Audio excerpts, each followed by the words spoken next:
welcome to the Elevated Limits podcast show.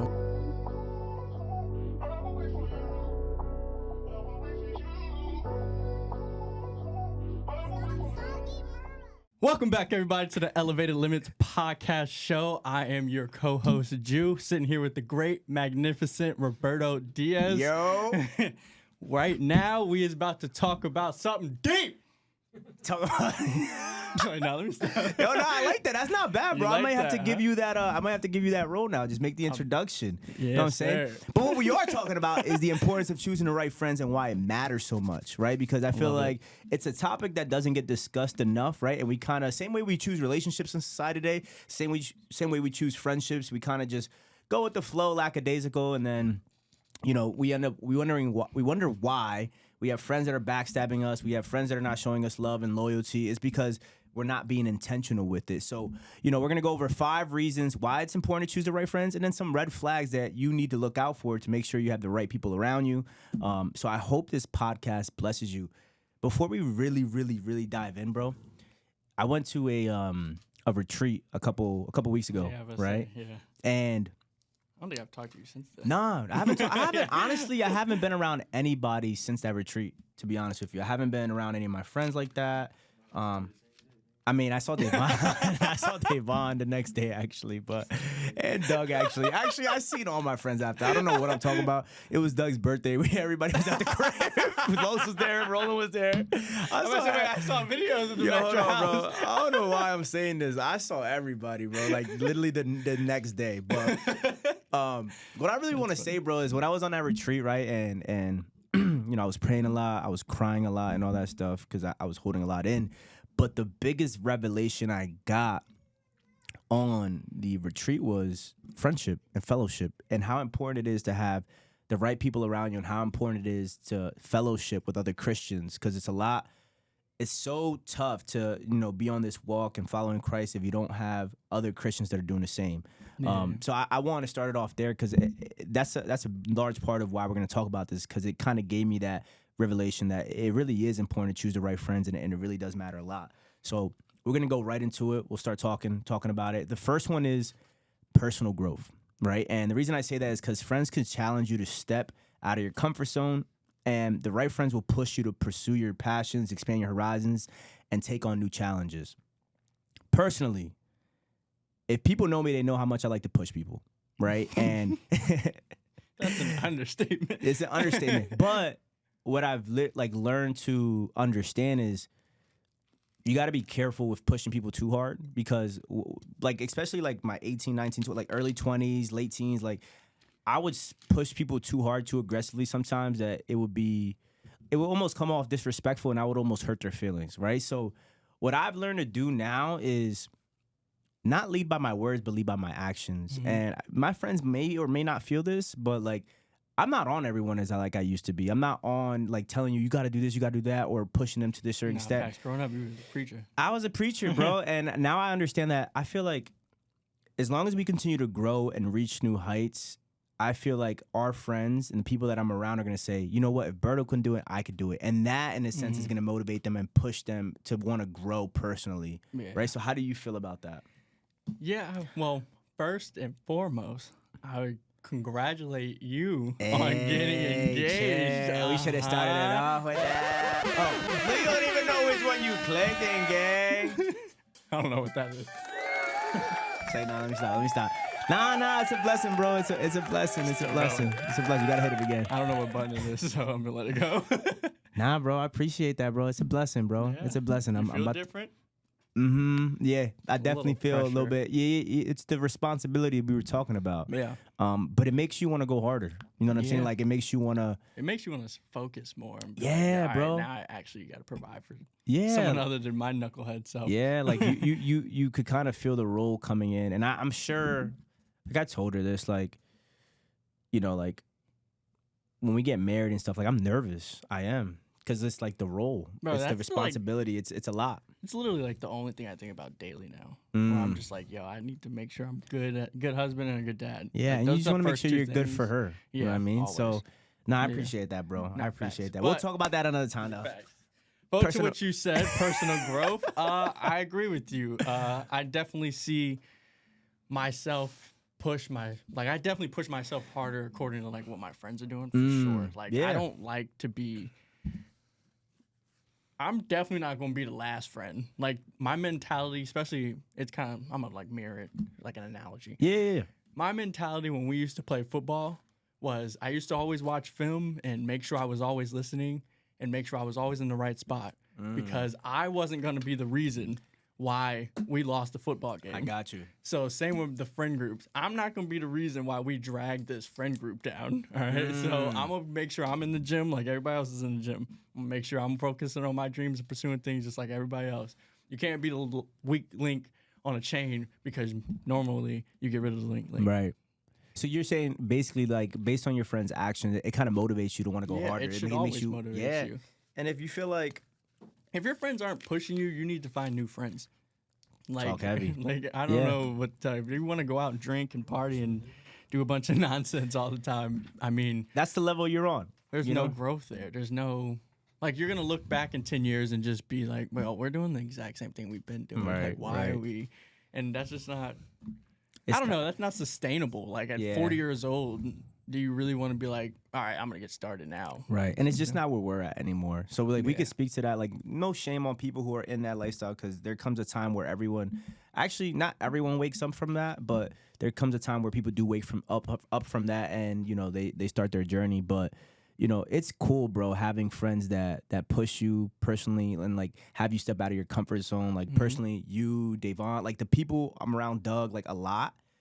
That those are the people that we're constantly like sharpening each other's iron. Yeah, iron sharpens iron. It does, bro, and it helps you grow as a person. So it's a good feeling, bro. It's a good feeling, and it motivates you to want to keep going. Yeah, even like little like I'm so competitive. Like even little things, like yeah. I remember we did the impossible mile. So like we gotta figure out how to get that up. That was insane. Yo, yeah, Jaylene has it. She just got to find the file at some point. But we've been saying that for a minute. Crazy. That was a crazy workout. But those are little examples on how we're pushing each other personally. Like, hey, there's this impossible mile, whatever, bear crawls on the ground, 100, whatever, I don't know, bear crawls, lunges around the lap. Burpees around the lap, crazy stuff. But one lap run. We're all so competitive to the point where like, let's do it. And I'm literally here, my freaking palms are bleeding and stuff, but I know, like, I gotta beat you guys, so I'm not gonna stop. I was just trying not to get last. Bro, I was sore for but I got first. Bro, you did. Part of that is because my hands were bleeding, bro. I don't want to hear that. Endurance on 1,000. And you weigh 100, like, you weigh like 70, 80 pounds less than me, bro, but still. That's true, but. Still, bro. If I would have had my hands, we could do it again. Let's do it again. We could do it again. Let's run it back. I don't think I can do that again. I was about to say but I don't know if I can. Those burpees were the worst. Nah, extremely. It's the burpees. Everything else I was chilling. Nah, burpees were crazy. I started off crazy with the burpees. Yeah, I was like, yo, come on, I'm wilding. I was like, yo, I gotta get my momentum. I gotta get in the lead, like, because I'm like, I'm not losing. But yeah, that's a good example of how we push each other. For anyone that doesn't know what the impossible mile is, it's a mile. So 4 laps around a 400-meter track. It's 1 lap of burpees, 1 lap of bear crawls, 1 lap of lunges, and then one lap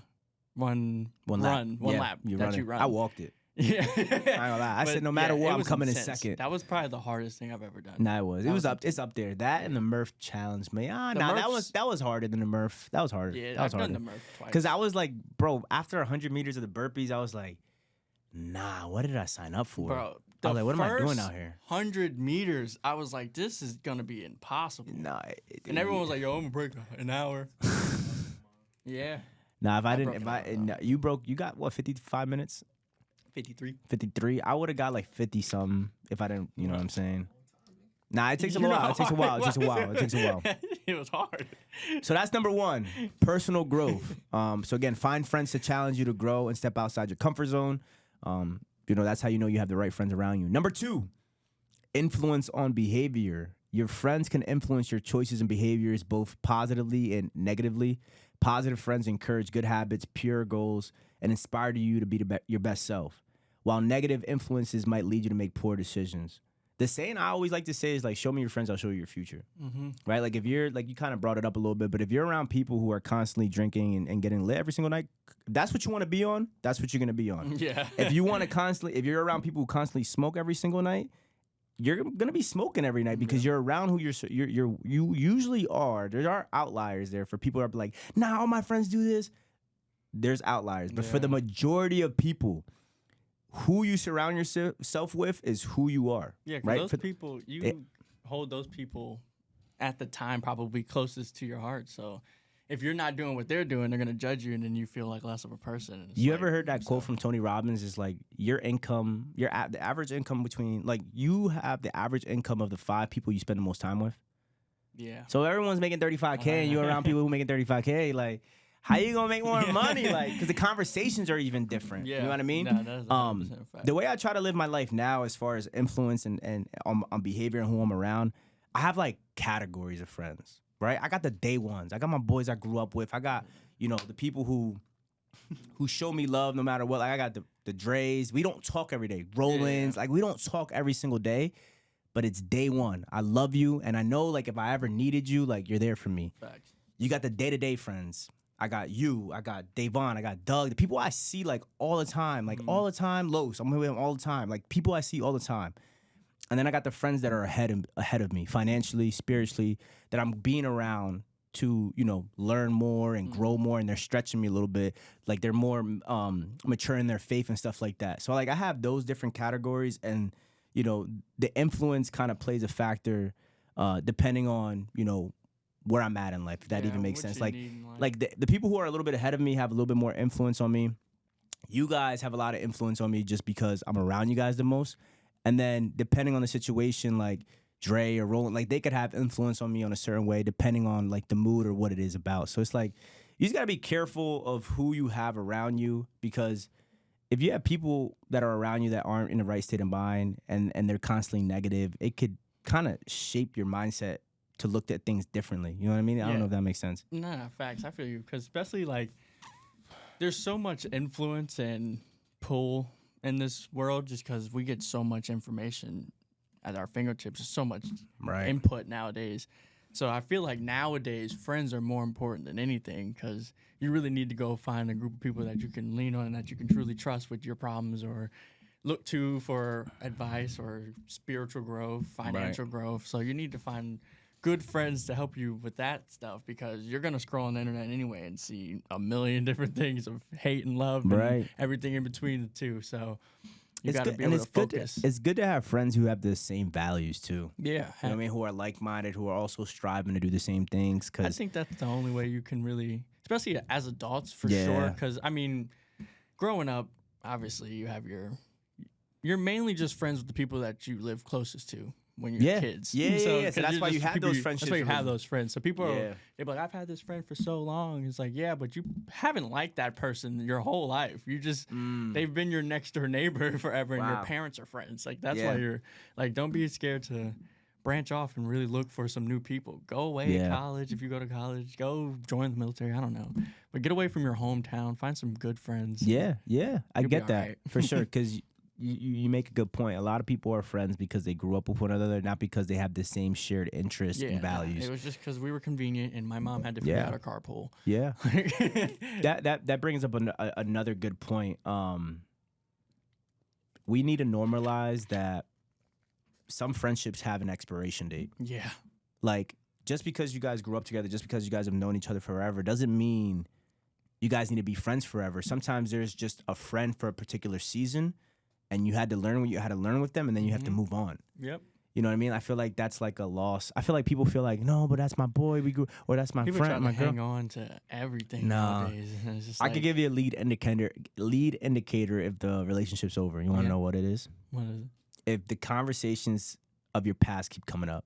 Yo, bro, this used to be fire. We used to do this. We used to do that. We used to do, If they keep constantly bringing up your past of who you used to be, that is an indicator that relationship is you guys are growing apart. Yeah. Because the friendships that I'm around now, and the majority of people I talk to, we're constantly looking forward. We're building. We're looking to the future. We're rowing in the same direction. Bro, I literally saw a picture yesterday on Instagram, and it was like the Bros neighborhood. It was like a bunch of houses of like cul-de-sac, and I was like, yo, we're gonna do that. Like that's how we're thinking. Like, I was like, yo, that'd be so dope if me, Davon, and Roberto all live next door to each other. Nah, for sure. It would be fire, bro. But that's some advice for people who are struggling to know if should I keep this person, should I not?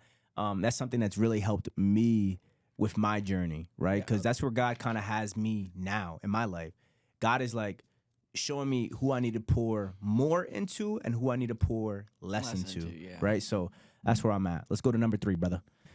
Emotional support. Friends provide emotional support during tough times, and having the right friends means surrounding yourself with people who uplift you, understand you, and are there for you when you need them.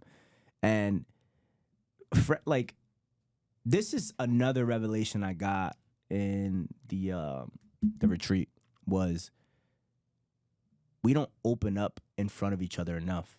Especially men. Men. That's what I'm saying. Men at all, yeah. I'm saying, I'm talking personal. I'm talking men. personal, us. I don't. Friendships.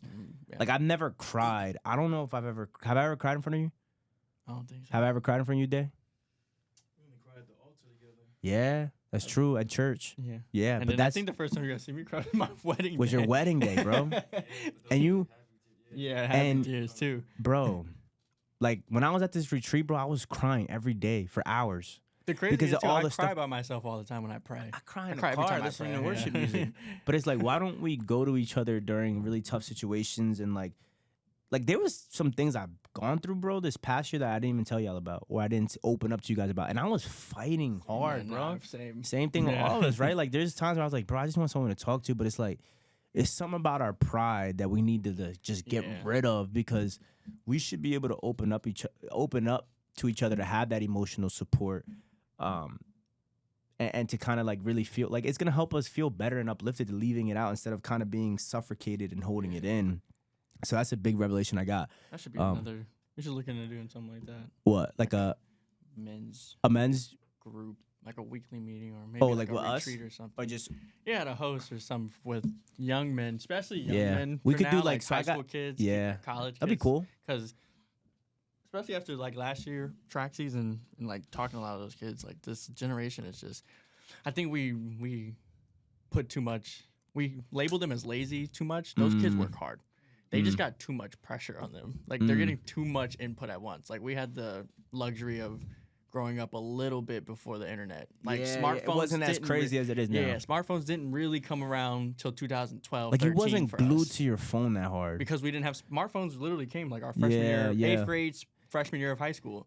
So it was like Like, the apps weren't popping enough to have us hooked like that. yeah, like, it was Twitter. like cool. We used to whatever. be like, yo, I just tripped down the sidewalk. Like that's what Twitter used to be, and now it's crazy. Nah, yo. So like maybe that might help that would help. to help the influence and yeah. purpose of. There was someone there was this guy that I met. He was telling me about like these breakfasts he does with men. It's like 20, 40 men that just come together, have breakfast together, and That's just nice. talk. Yeah, I like And it's that. like once a month, and he hosts them. So I was like, that's a pretty good idea to just kind of get the guys together and just build these relationships, and just like whatever happens, and kind of just open up to each other and just talk about life and what we're going through, because we're all going through a lot of the similar things.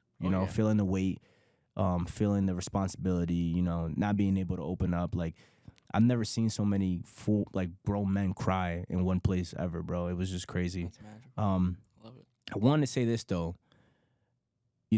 Friends being there for you. Like, I want to shout out Dre, right? So again, this is because this emotional support, friends being there for you. Like, it doesn't have to be someone that you're with every single day. It doesn't have to be that. I just know when I reach out to Dre specifically, every time I reach out to him, he pulls up.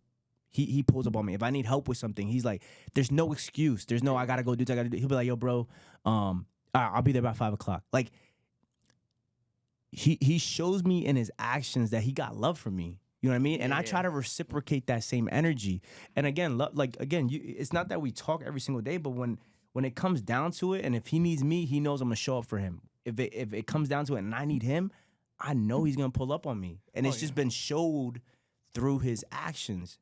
So For him, go ahead. I will say this too, just because he is a fantastic friend. I don't talk yeah. to him as much anymore either, but that's because he has freaking 3 kids now. Yeah, like 3 he's kids. busy. But like genuinely, like I hope that he does see this. Yeah, whatever. yeah. But like I've literally looked at him of how like he models prioritizing his family Yeah, bro. over everything else, and I was just like, nah, yeah, that's magical. Like when he Yeah. first had his kid, and that was like all he did. I was like, nah, when I become a dad, I want to be like that. Yeah, he set a good So example. he's a good example for all of us. Yeah, for sure. no doubt, no Good doubt. friend. So I want to shout him out for that. So those are the 3 reasons why it's important and why it matters so much. Now, should we dig into the red flags? Red flags. All right. So red flag number 1, one-sided effort. If you're always the one initiating plans, reaching out while they rarely reciprocate, sometimes you just gotta take a step back and stop doing that and just see what happens. Yeah. See what I happens. used to do that all the time in high school and stuff. Like I would just be like, yo, I'm just gonna not text people for a while See and who then reaches out. and see who actually hits me up. I did that That's to my it. own family, and now I can say like there's family members I genuinely just don't talk to. You just realized that like the only reason this relationship was ever a thing is because you were the one doing all the work. Yeah. You're the one that was reaching out, helping out, pouring into this person, and then you wonder why you feel so drained. You wonder why you feel like you have no energy. Is because this person is taking all of your energy, taking, and not pouring back into the relationship, which is how it should be, right? Like you should be pouring into them, they should be giving to you, and you should be giving to them back and forth, right? So, that was another thing that, like I said, God has been working on me with kind of seeing where do I need to pour in more to, and where do I need to pour in less, and I just been at peace with allowing things to be for what they are. Like just let it be, right? Like if you're not really pouring into me, if you're not showing love to me, if you're not really giving and you're kind of more selfish and stuff like that, be who you are. I'm gonna allow you to be who you are, but I am not gonna come and pour into you and uplift you and motivate you. Like I'm not, because it's like I'm draining myself. That is the best way to put it. Just It let is. people be Who they are. Let bro. people show you who they are. Bro, I preach this to every person I know.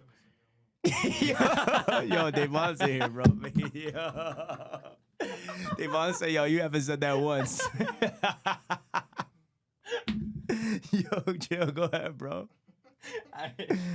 Hey, yo. I forgot what I was saying. You say you preach that all the time. Oh, yeah. You capping? No. Generally, like I tell Sarah a lot for sure, because she's too nice for her own taking. So people tend to take advantage of her without realizing that like they're taking advantage of her because she's so nice. So I'm just like, babe, you gotta just take a step back and then let people just kind of show you that they can't either A, work without you, so you need some kind of raise or something, or B, that they're taking advantage of you, and maybe they'll realize it on their own. Like, okay, maybe Sarah did do a lot for us. Like, let's dial it back a little bit. So, because I don't care what anyone does. Like, I don't care about anything. If you do something towards me, I probably don't care. It depends on how close you are to me. I care. If you hurt me, I care. Especially if you're close to me, and like, I'm like, damn, I thought you was my boy. I'm gonna be hurt. But then I move accordingly after that. I move accordingly. Trust me, bro. Like, if you were in my immediate circle and you really, really hurt me to a certain extent, I forgive. Yeah. Then I observe really hard. I watch your actions like I really watch you. And then I'm like, okay, if you're still the same person where I know it could happen again, then I'm just like, I just gotta move tack. I gotta like move this way. I gotta keep my distance until it's, you know what I'm saying? Because I forgive everyone. I genuinely You have forgive. to. You have forgive to. everyone. So like We talked about forgiveness and healing. You gotta forgive, bro. So like now you're holding on to it. I just be like, okay, if you do it again, I'm just not gonna see me. Like, Yeah. You're not gonna talk to me. It's just how it is. You're just like, all right, now I know I can't be around you, so now I'm gonna keep it pushing. Yeah. That's all it is. Rightfully so, bro. people Not need to everybody learn how to- deserves your energy. You know Not what I at mean? all. Not everybody deserves your presence. You know what I mean? Some people take advantage of you and they don't know what you possess or how you've been even helping them until it's removed. Mm-hmm. You know, and then they can't get it back. Like I said, this is gonna be a really short episode. We got to our 3 points. Any other red flags that you have in mind? I say one-sided effort. I don't really have any. That's the main one. You know, Yeah, and for sure. basically just disloyalty, right? People talking behind your back or just constant drama. You definitely want to stay away from that stuff, right? You don't want to be around people who are constantly messy and any of that stuff. If they're constantly causing drama in your life and they're constantly, having you in, dangerous situations, then it's time to get out of there, Guys, I hope this helped you out. I wanted to get straight to the point. Again, the importance of choosing the right friends and why it matters so much. I hope this message blessed you, and we'll be back again next Tuesday with more fire. Stay tuned.